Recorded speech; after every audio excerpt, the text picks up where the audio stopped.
Et il voit mon passeport et il me dit, je suis rabbin, mais je suis né, j'ai grandi en France et ensuite j'ai déménagé ici. Et nous avons commencé une grande discussion. Et à un moment donné, il me dit, j'ai 2 fardeaux et chaque jour je prie pour les chrétiens parce que j'ai plein d'amis chrétiens et j'essaie de les comprendre, mais j'ai beaucoup de mal. Donc je prie. Alors lui, il explique de sa manière, il est un rabbin très connu et influence très spéciale, je dirais. Il est parmi la haute société de Jérusalem et il me dit...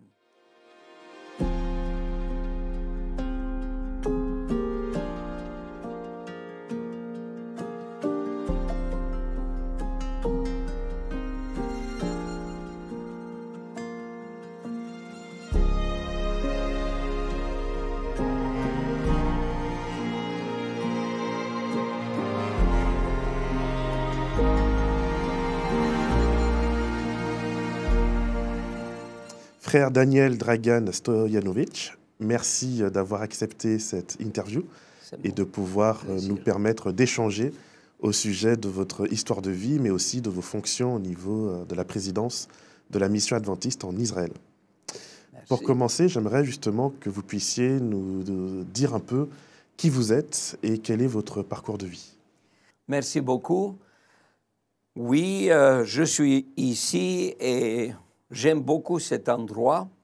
Pendant 21 ans, j'ai passé mon temps en France. Je dois dire que j'ai quitté en 1978 la ex-Yougoslavie à cette époque et nous sommes venus et nous avons fait notre lune de miel avec mon épouse à Collonges. Et c'est là qu'on a appris la belle langue de Molière. C'était très difficile, peut-être l'année la plus difficile de ma vie. Plusieurs fois, on s'est découragé, mais Dieu était bon.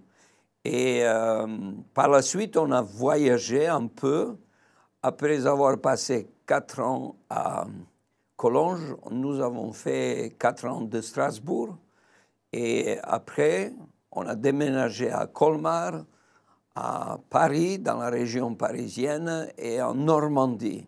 Et si je me rappelle bien, on était assez dans les hauteurs, comme on dit. On a commencé avec la Haute-Savoie, puis ensuite le Haut-Rhin, et puis il y avait les Hauts-de-Seine, donc le département 92, et puis on a atterri aussi à Francville-Saint-Pierre, ce qui fait la Haute-Normandie. C'était par la grâce de Dieu, donc on a vécu pendant 21 ans en France et on garde encore des souvenirs inoubliables, plein de personnes qui nous sont restées très chères et notre passeport, parce que c'est le seul passeport que nous avons. Par la suite, on est parti en Autriche et là, on avait fait le ministère pastoral, la radio, et nous avons déménagé par la suite à Chicago, aux États-Unis, où nous sommes restés pendant 5 ans. Ensuite, on est allé à Montréal pendant 4 ans, au Canada, pour goûter l'hiver canadien. Comme disent les Canadiens, au Canada, il n'y a que 2 saisons, l'hiver et l'hiver prochain. Et je peux vous dire qu'après 13 ans d'hiver au Canada, on sait de quoi on parle. Et puis ensuite, on est allé à Oshawa, qui est tout près de Toronto. Et là, j'ai travaillé pendant 9 ans comme secrétaire de l'Église adventiste.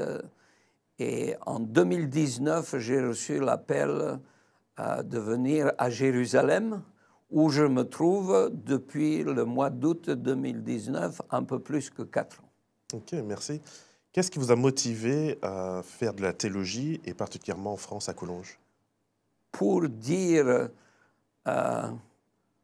j'étais très intéressé avec les maths, parce que ça allait très bien. J'ai passé plusieurs concours, parce que le système communiste voulait cela. Je suis venu le premier dans mon école, et puis ensuite qualifié pour la ville, pour la région et fédérale. Et j'ai reçu une très grande déception lorsque je me suis rendu compte que tout allait bien pendant que les concours étaient le dimanche. Par contre, le concours fédéral se passait au niveau du samedi et j'ai refusé à cause de mes convictions de faire cela. Et la qualité ou la très mauvaise qualité des relations a fait une très grande déception pour moi. J'ai grandi avec la Bible, mais je ne la connaissais pas.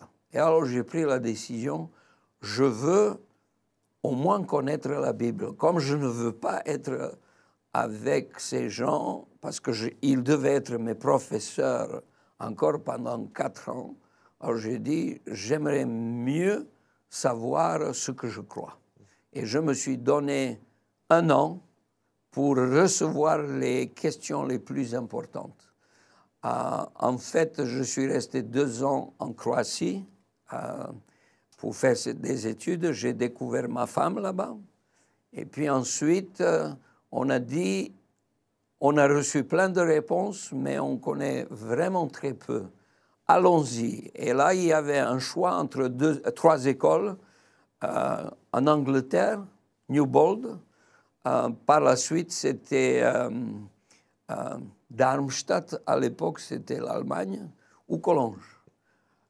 Comme à cause de mon père, je parlais allemand, et comme j'ai étudié à l'école anglais, on a prié, on a réfléchi, et après une prière, je me suis dit, le français, on ne connaît rien du tout. Au moins, on ira là-bas et on saura qu'à la fin de nos études, on sera à l'aise.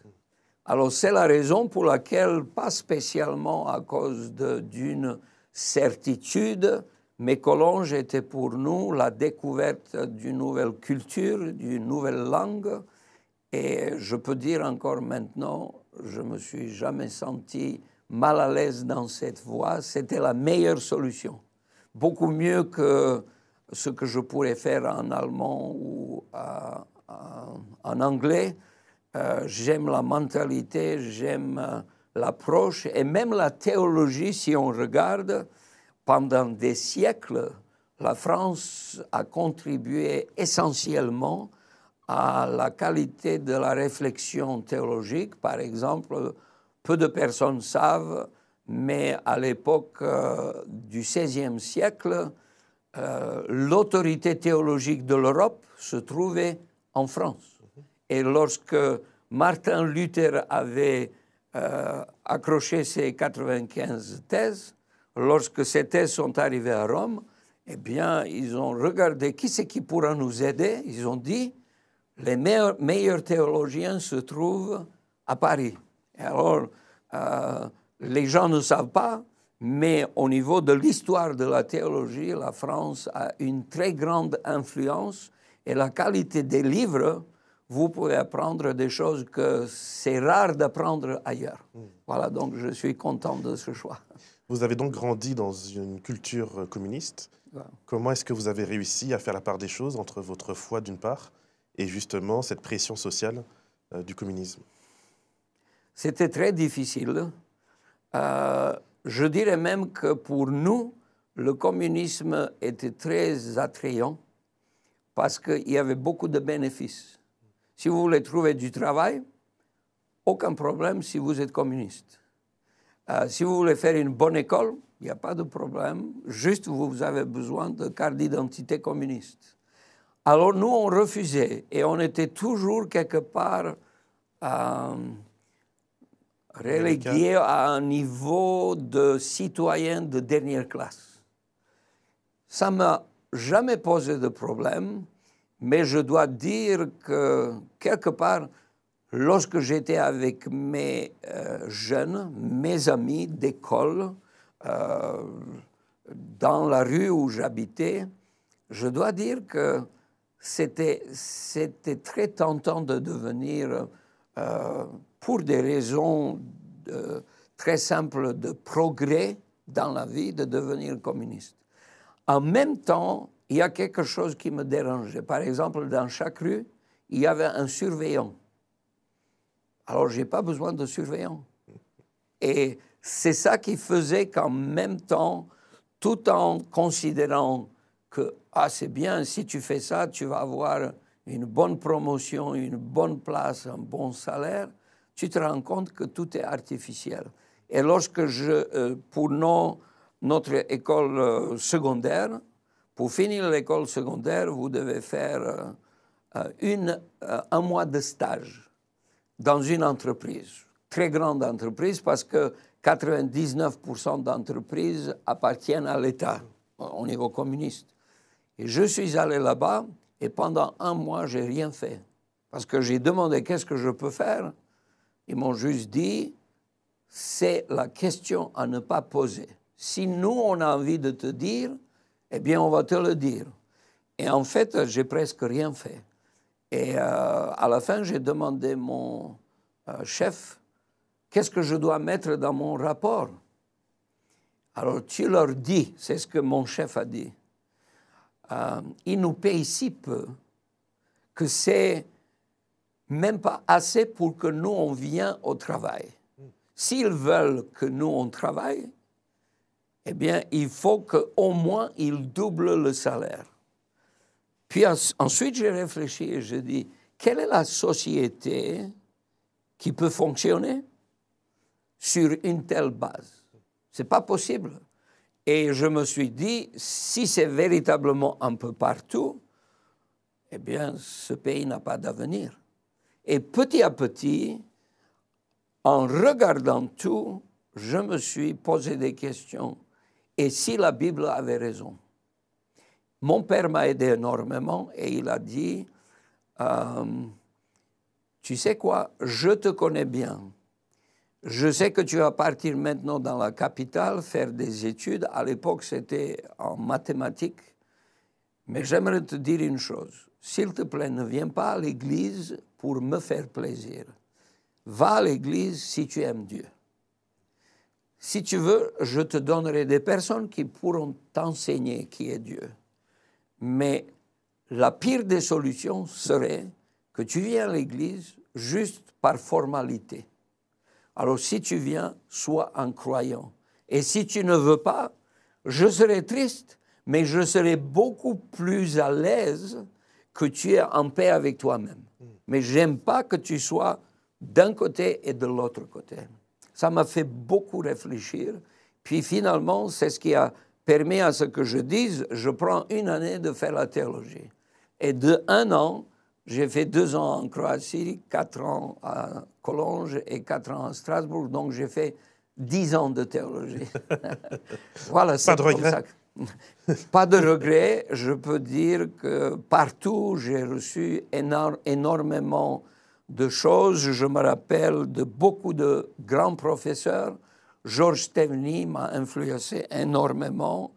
À l'époque, c'était Norbert Uschde, un très grand théologien du Nouveau Testament, Jean Flory, et je passe, j'ai eu Jacques Doucan.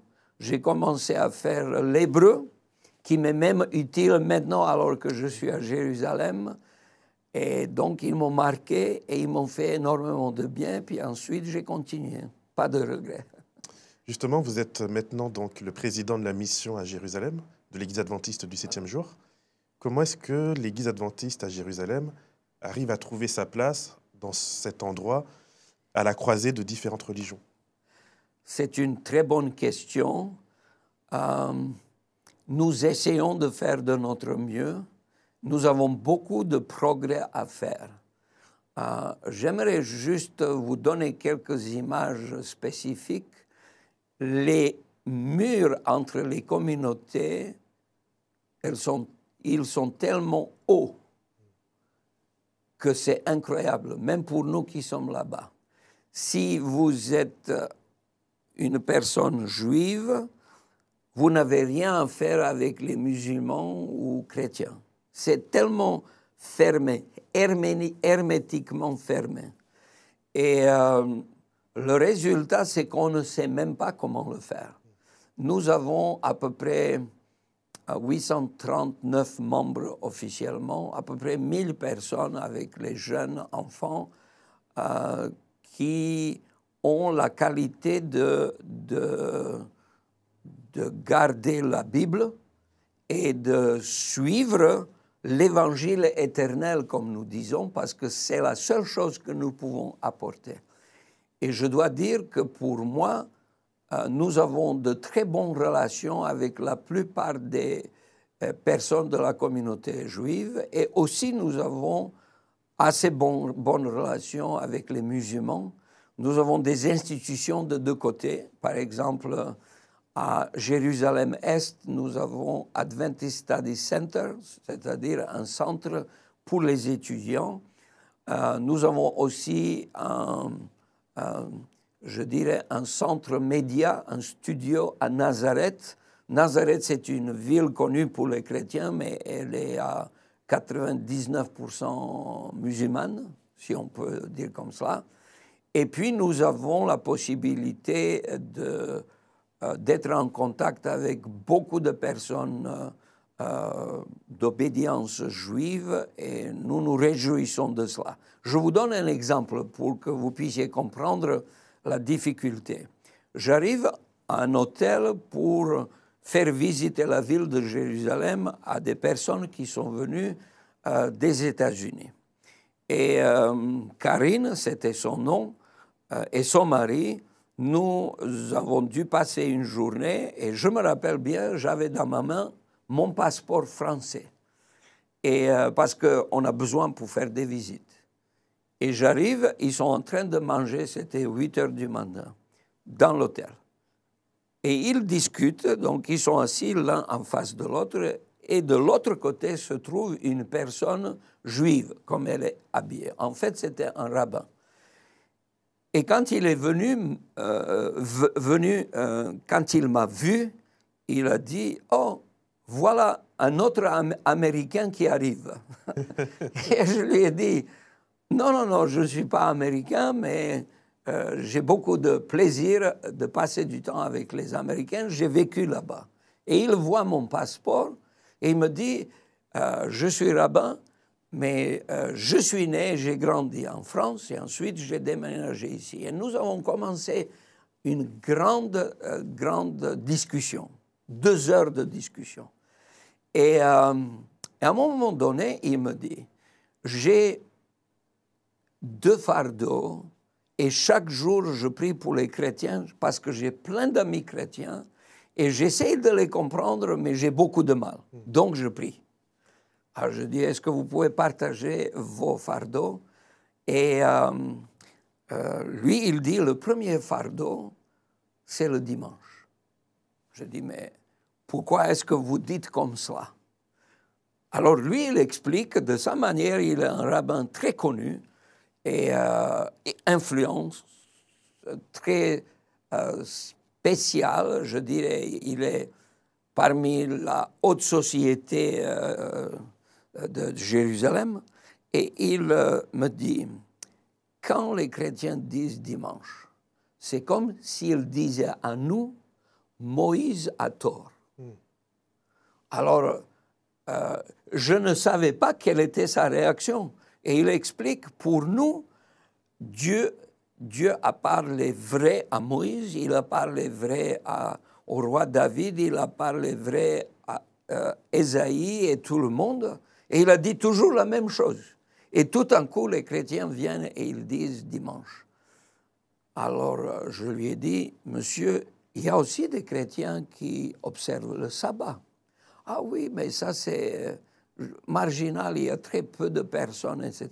Et quand on a commencé la discussion, il s'est rendu compte que la fidélité à la parole de Dieu, depuis le livre de Genèse jusqu'à l'Apocalypse, est quelque chose qui est très cher à beaucoup de chrétiens, Et même il s'est rendu compte qu'il y a plus de chrétiens qui observent le samedi ou le sabbat que les juifs. Donc il a dit lui-même. Et en discutant, il a dit « Merci beaucoup, Maintenant, je vais prier différemment. Je vais prier, non pas pour 2 fardeaux, je vais prier pour tous les chrétiens afin qu'ils puissent avoir la même lecture d'unité. Il dit, j'accepte, vous croyez dans les livres du Nouveau Testament, mais je ne les suis pas. Mais est-ce que ce n'est pas en même temps un handicap vis-à-vis de la communauté musulmane que d'être peut-être identifié aux Juifs, alors qu'il y a des nuances? Ça pourrait être. Cependant, le deuxième fardeau de monsieur était exactement la réponse que les musulmans nous donnent. Parce que dans notre nom, il a dit, le deuxième problème, ce rabbin disait, le deuxième problème, c'est le Messie. Nous sommes fiers quand les chrétiens parlent de Messie parce que c'est la mentalité juive, c'est leur concept. C'est-à-dire, il n'y a pas de solution parmi les hommes, il faut que quelqu'un d'extérieur vienne et apporte la solution. Nous aimons ça. Mais monsieur, nous croyons que le Messie va venir très bientôt et vous croyez que le Messie est venu il y a 2000 ans. Ce n'est pas un problème d'1 an ou de 10 ans. Donc, ça serait une petite erreur. Mais 2000 ans, ça veut dire que quelqu'un, l'un de nous deux, est totalement faux. Et je lui dis, mais vous savez ce que ça signifie, notre nom? C'est que nous attendons, l'une des caractéristiques essentielles, c'est que nous attendons la venue du Messie pour très, très bientôt. Ils ne pouvaient pas croire. Alors je dis, c'est ce que nous apportons. Le sabbat et le retour du Messie, ça passe, les gens entendent. Le retour du Messie, c'est ce qui nous unit avec la communauté musulmane, parce qu'eux, ils croient que Issa va venir bientôt. C'est vrai qu'ils croient différemment, mais je peux vous assurer, parce que je connais des personnes, c'est difficile à cause de la pression de la communauté. Je peux dire que la plupart des décisions pour devenir chrétien se font en secret, afin de préserver la possibilité de ces personnes de rester dans leur environnement familial. Mais ils comprennent bien. Et je dis ce qui décide le plus des personnes, c'est premièrement la foi très solide des musulmans que Issa va bientôt venir, et de l'autre côté, beaucoup de communication directe par Dieu qui, à travers les songes, par exemple, les personnes disent « Oui, je vous ai vu, merci pour ce message, c'est ce qu'il me fallait, etc. » Et petit à petit, nous étudions la Bible, et ils font cela avec un grand respect, parce que pour eux, les Juifs comme les chrétiens sont les gens du livre, comme on dit. Alors, je peux dire qu'en Israël, si quelqu'un veut devenir chrétien, ça lui prend beaucoup de temps. On ne peut pas se presser. Il faut investir pendant des années. Vous avez justement parlé de ces murs de séparation. Quels sont les autres défis qu'on peut retrouver justement au niveau de la présence de l'adventisme, de la conversion?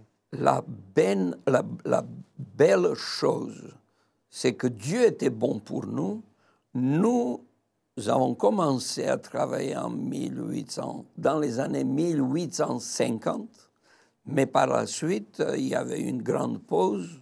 Heureusement, nous nous sommes développés dans les années 1890, ce qui a fait que l'Empire ottoman, qui était actif là-bas jusqu'à la fin de la Deuxième Guerre mondiale, ou un peu plus tôt, qui fonctionnait administrativement correctement, peut-être jusqu'à 1910-12, nous a reconnus comme Église officielle pendant l'Empire ottoman, ce qui était une très très bonne chose. Sinon, nous aurions énormément de problèmes.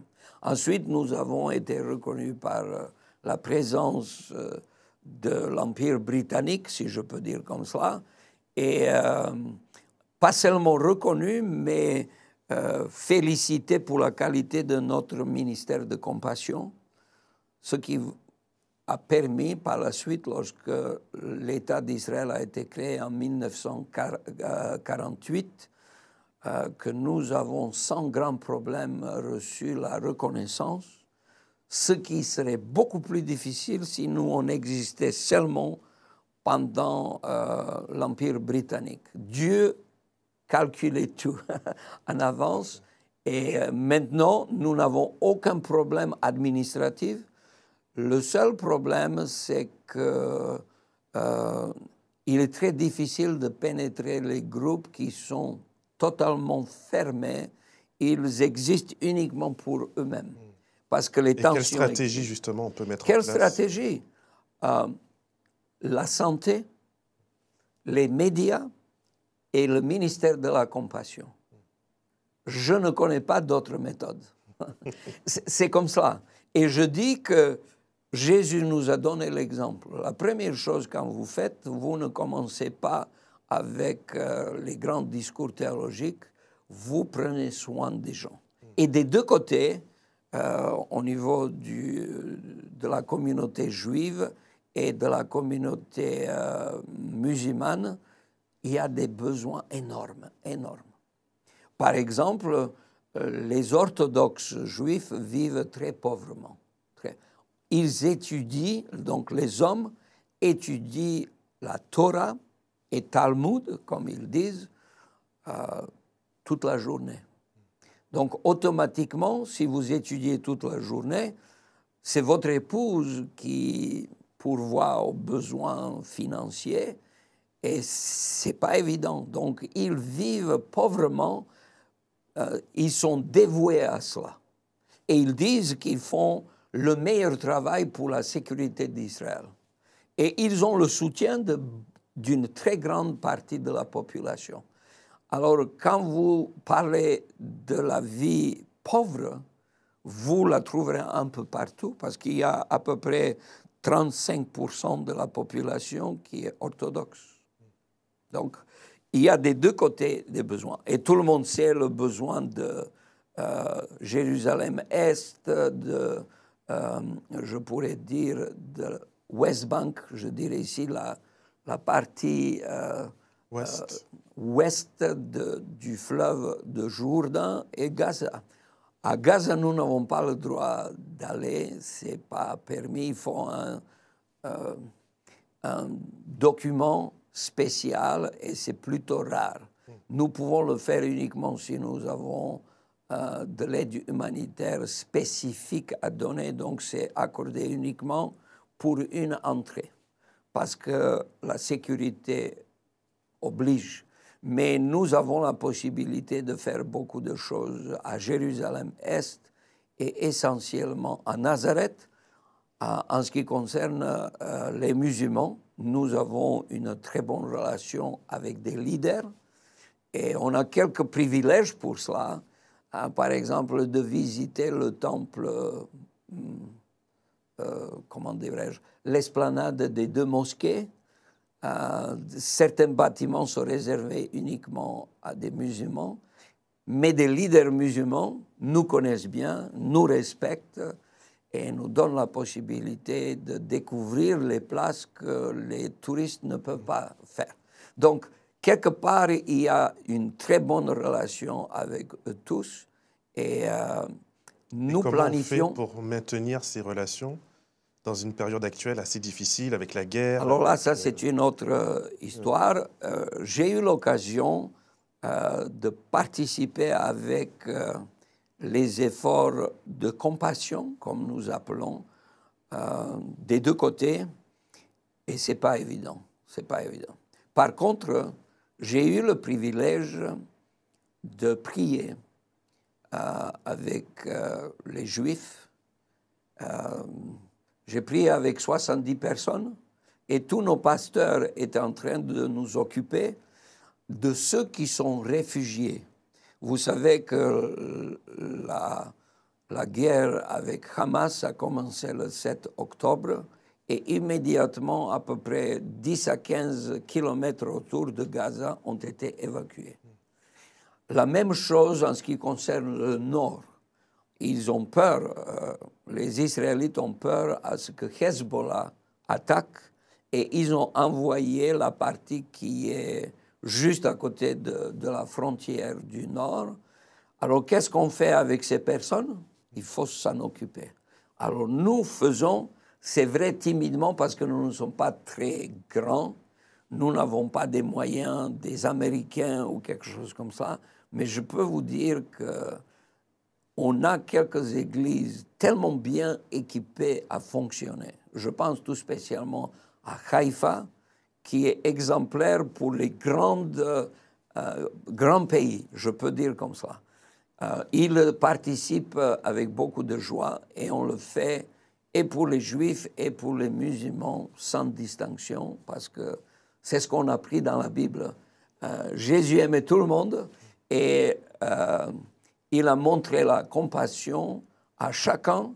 Et je me rappelle que Pierre disait dans Actes chapitre 10, « Je vois que Dieu ne fait pas de différence. » Et le texte dit, « Mais dans chaque nation, il y a ceux qui lui sont très chers. » Eh bien, c'est ce que nous faisons et nous faisons de notre mieux par la grâce de Dieu. Jérusalem est un lieu interconfessionnel par nature. Voilà. Est-ce qu'il existe des rencontres entre les différentes confessions? Est-ce que l'Église adventiste fait partie de ce dialogue? Il y a, je dirais, en ce qui concerne le dialogue chrétien, c'est excellent.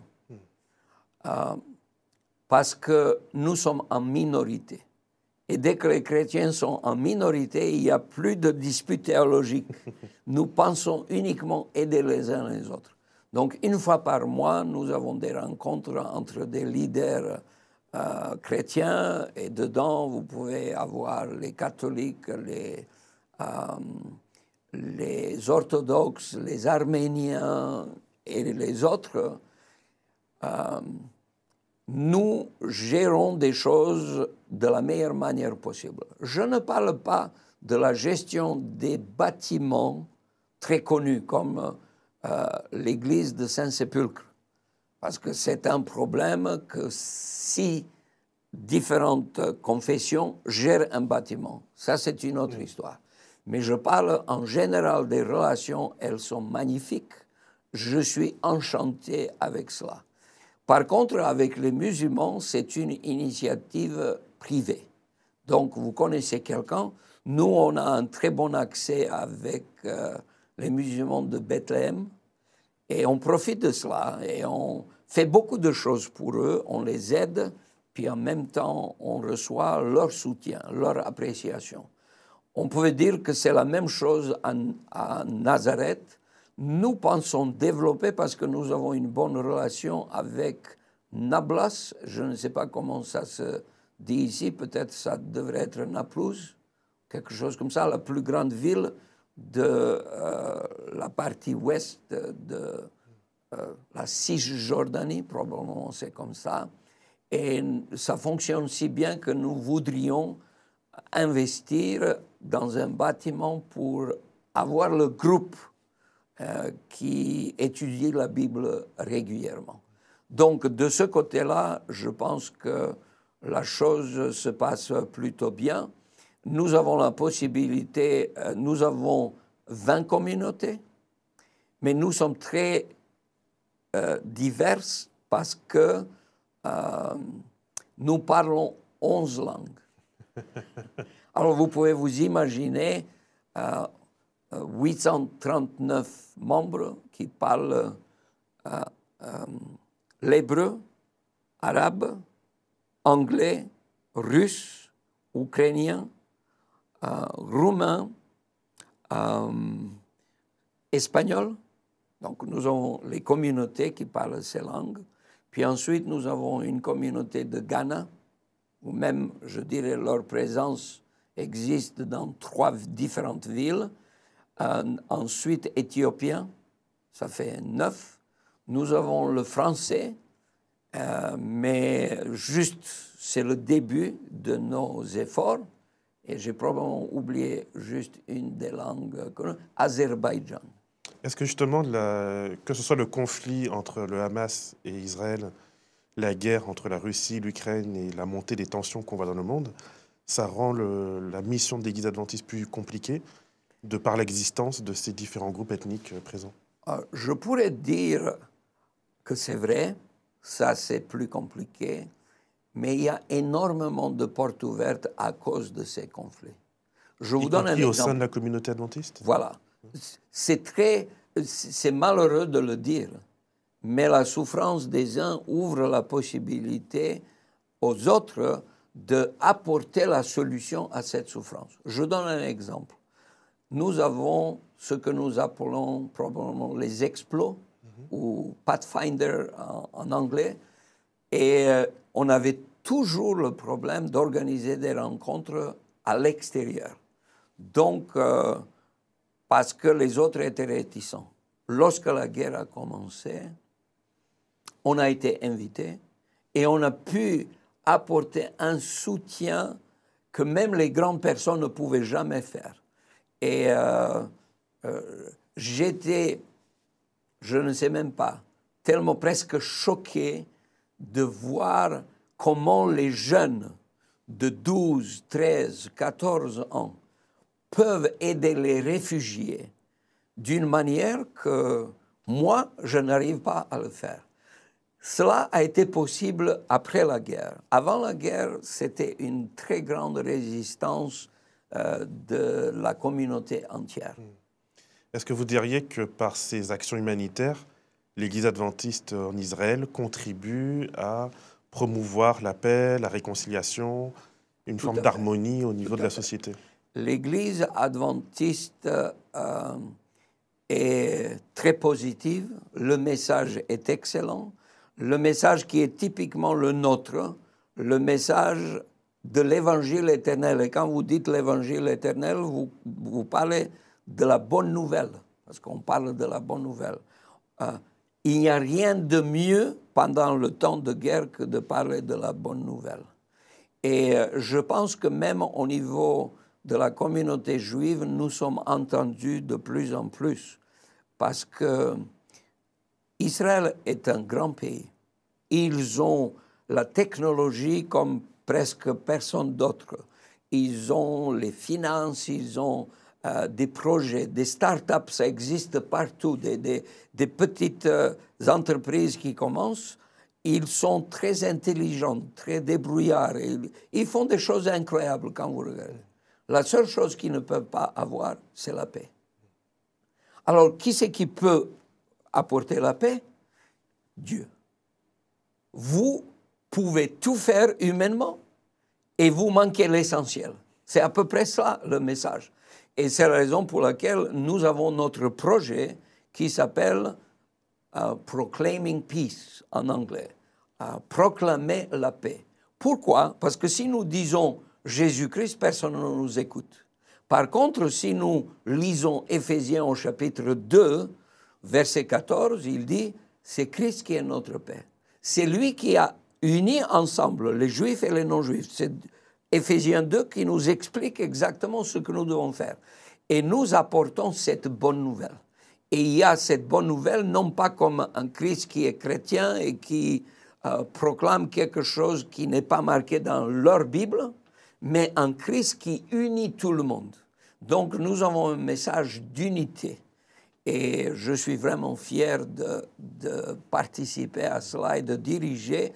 Nous avons beaucoup de jeunes qui se donnent volontairement à faire ces choses-là. Et comme je disais, on a une institution pour la santé, on a une institution pour les médias, et maintenant nous sommes en train de bâtir une institution pour la compassion, parce que ce qu'on fait pour la compassion est au niveau des églises locales.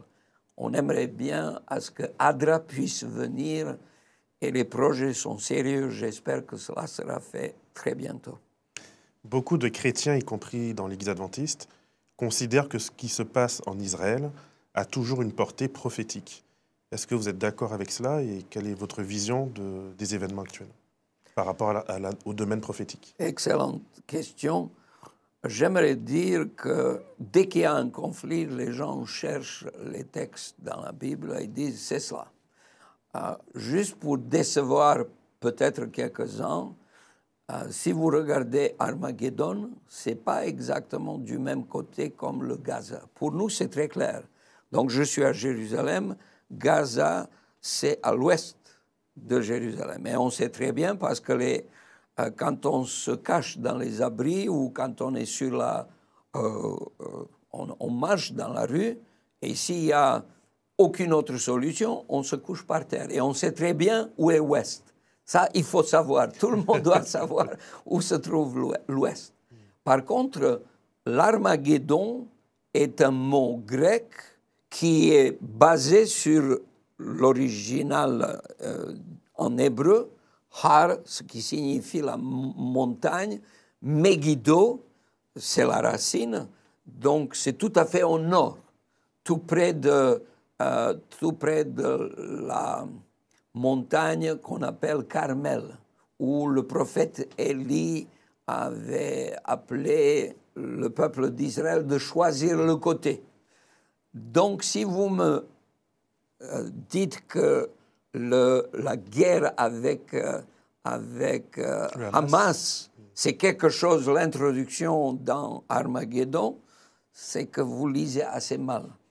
J'aimerais dire juste, parce que nous lisons tous l'hébreu là-bas quand on est, et c'était très étonnant, dans la liturgie juive, il y a un certain nombre de festivals, comme on dit, les fêtes juives. Et entre autres, vous savez qu'au printemps, il y a la Pâque, et à partir de la Pâque, vous comptez 50 jours. Et vous arrivez jusqu'à la fête ils appellent ça Shavuot, la fête des semaines. Nous disons la Pentecôte, le 50e jour. Et chaque jour, vous comptez. C'est ce qu'eux, ils font. Vous ne savez peut-être pas que lorsque commence Rosh Hashanah, ils comptent encore 50 jours. Et qu'est-ce qu'ils font? Ils lisent le psaume 27 pendant 50 jours. Alors tout le monde en Israël connaît psaume 27 parce que vous l'entendez tout le temps. Et donc ce psaume est très beau. Mais vers la fin, je pense que c'est le verset 8, il y a le mot qui dit, et il est employé en hébreu, Hamas. Le 50e jour de la lecture, parce que Hamas en hébreu signifie violence. On sait que Hamas ne signifie pas la violence, parce que c'est une abréviation d'un mouvement de libération ou quelque chose comme ça. Mais pour le peuple d'Israël, quand ils lisent, ils voient « Dieu protège-moi de leur violence ». Et le mot qui est utilisé, c'est le Hamas.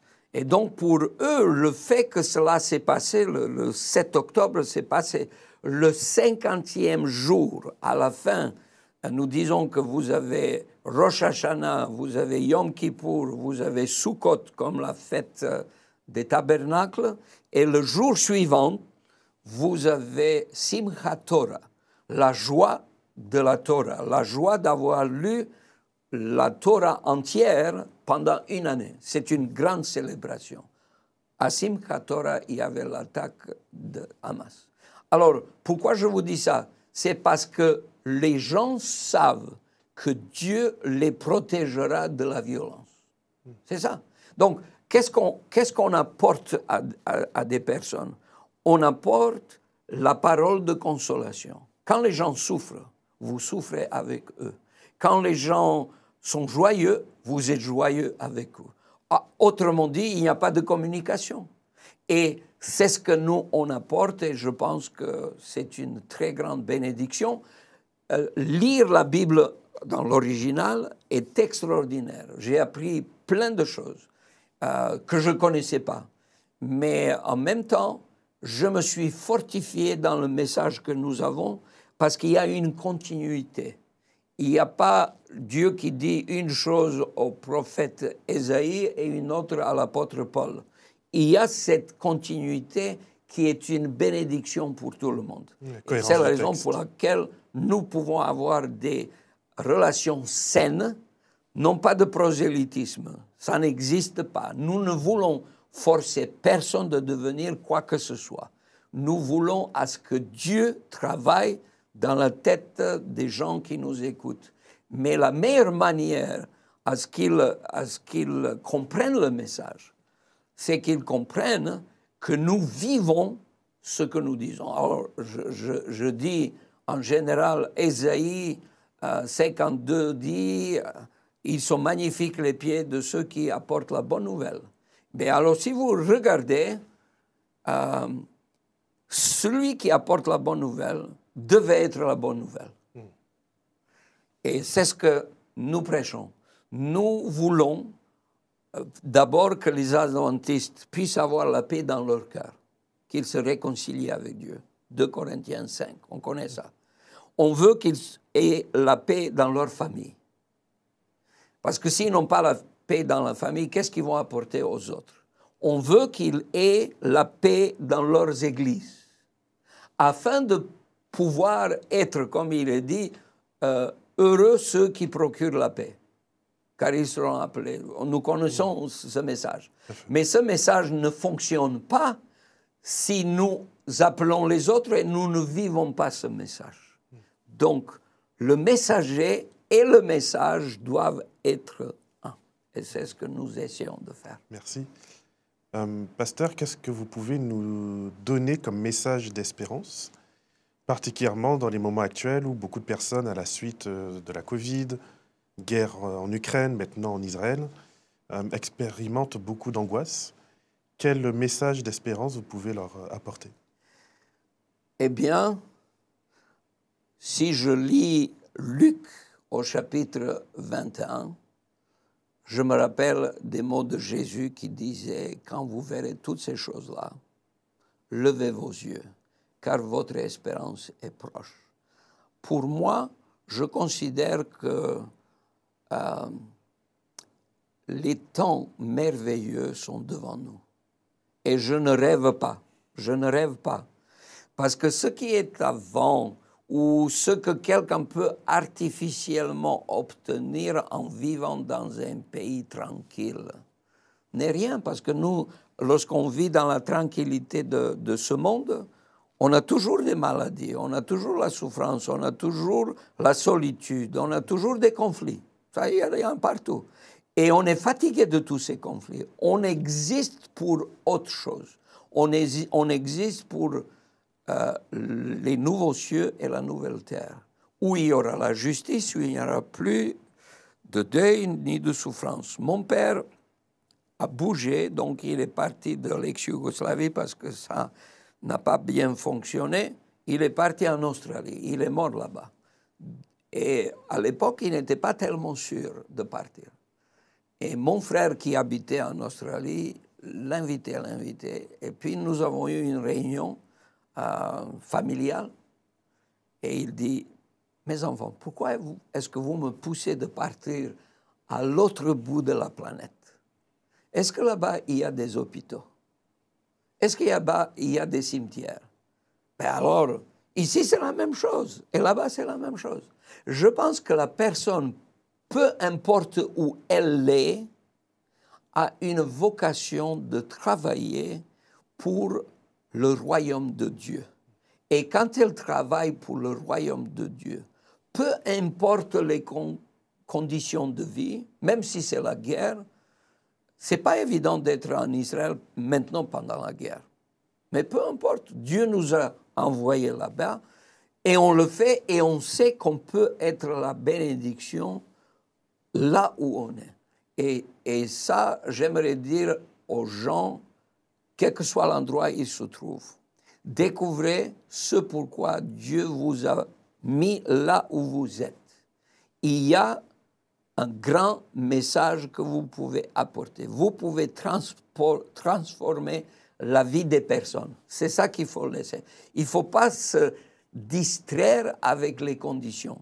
Il ne faut pas fuir les conditions pour trouver quelque chose de mieux. C'est vrai que je suis très mal placé parce que j'ai bougé tout le temps. Mais comme quand j'avais, comment on appelle ça, l'interview pour aller en Israël. La première question qu'ils m'ont dit, c'est assez inhabituel que quelqu'un change tellement de pays. Pourquoi est-ce que vous avez changé tous ces pays? Et je me suis rendu compte qu'ils n'aiment pas ça. Ils veulent quelqu'un qui est en un endroit et qui fait des progrès, etc., et qui peuvent suivre tout son parcours. Moi, je dis, en fait, j'ai bougé, mais j'ai toujours fait la même chose. Je suis la personne qui annonce les bonnes nouvelles. Et je leur ai expliqué ce que ça veut dire quand vous dites l'évangile. Et ils ont bien aimé mon explication. Et j'ai dit, j'ai jamais changé d'employeur, c'est toujours le même. Et quel est mon emploi? D'encourager les gens à tenir bon et d'avoir les yeux fixés sur l'avenir brillant qui va bientôt devenir la réalité. Pasteur Stojanovic, merci beaucoup pour cet entretien. Avec plaisir.